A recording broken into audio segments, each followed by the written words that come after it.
Hey good folks of YouTube, this is Keith and you're watching Barber's Auto Help. Today I've got a video for you on how to diagnose a locked up brake caliper and or dragging brakes as it relates to one wheel in particular. Now, two of the most common things that will cause a caliper to lock up, which means that the pistons won't retract and release the brake pads, are the pistons.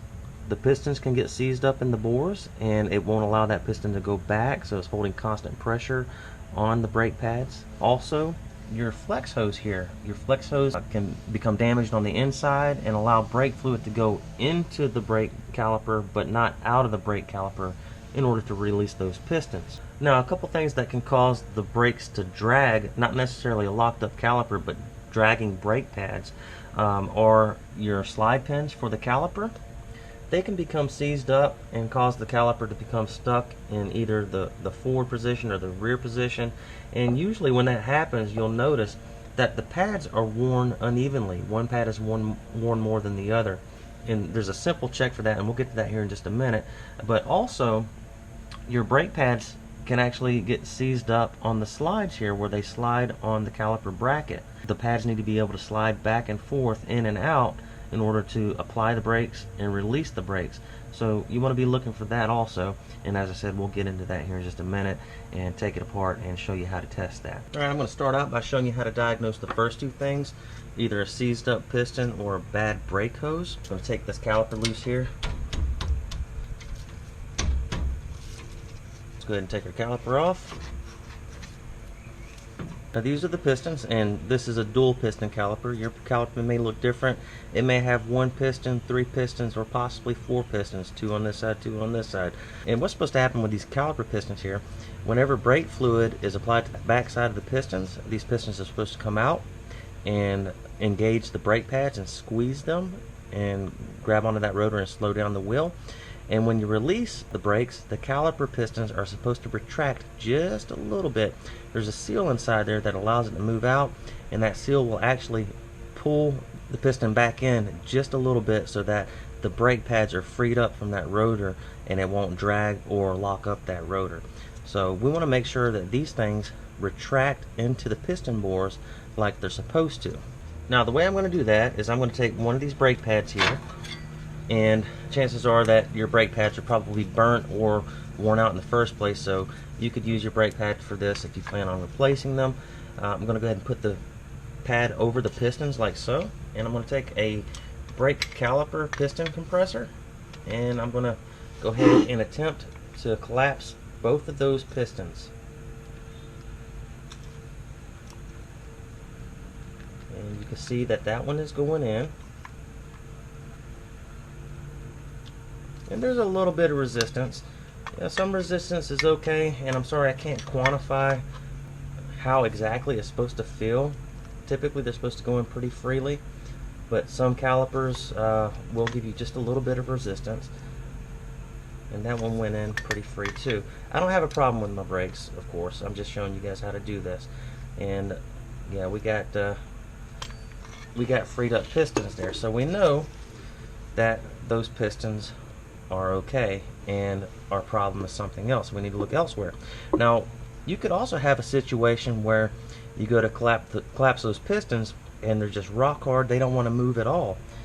Doesn't necessarily mean that this piston is seized up. You could have a bad hose, okay? And the way you diagnose that is while you're collapsing those pistons and you notice that the pistons aren't going in, you crack this bleeder screw right here, and then all of a sudden the piston just wants to go in with ease. Then you probably have a clogged up brake hose, and the brake hose needs to be replaced. And the reason you probably have a clogged up brake hose is because when you're pushing those pistons in, that brake fluid in that cylinder bore there, it needs somewhere to go. You're basically just compressing fluid, and the fluid doesn't compress.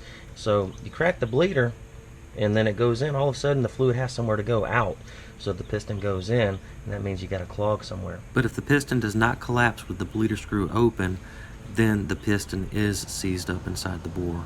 So yeah, further testing is needed just to confirm that it is a brake hose and not something further up the system. And oh, by the way, this video is not designed to diagnose anything past this point right here out to the caliper.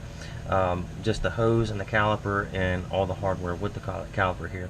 So to isolate it to the brake hose itself, of course you do what we've already done, which is crack the bleeder on the caliper, and if the piston goes in, you know you have a clog somewhere on up, but we need to isolate it to the hose itself and make sure it's not something further up. So tighten the bleeder back up, put your brake pads back on, tighten up the caliper, make sure the bolts are in, apply the brakes and get the caliper to lock up again. Once the caliper is locked up again, then you can take and loosen the line where it goes into the flex hose, and if you go to collapse the piston and it collapses freely, then you know that your clog is further up. It's not this hose here, because it's allowing fluid to go back up in through the hose out the line right here where you cracked it.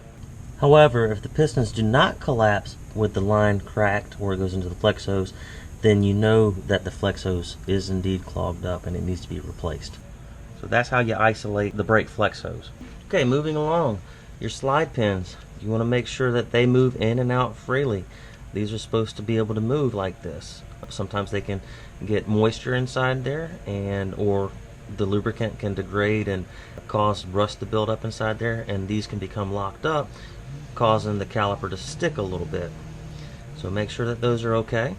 And also these pads, of course, when you press the brake, they squeeze together, lock onto that rotor there, and it stops it.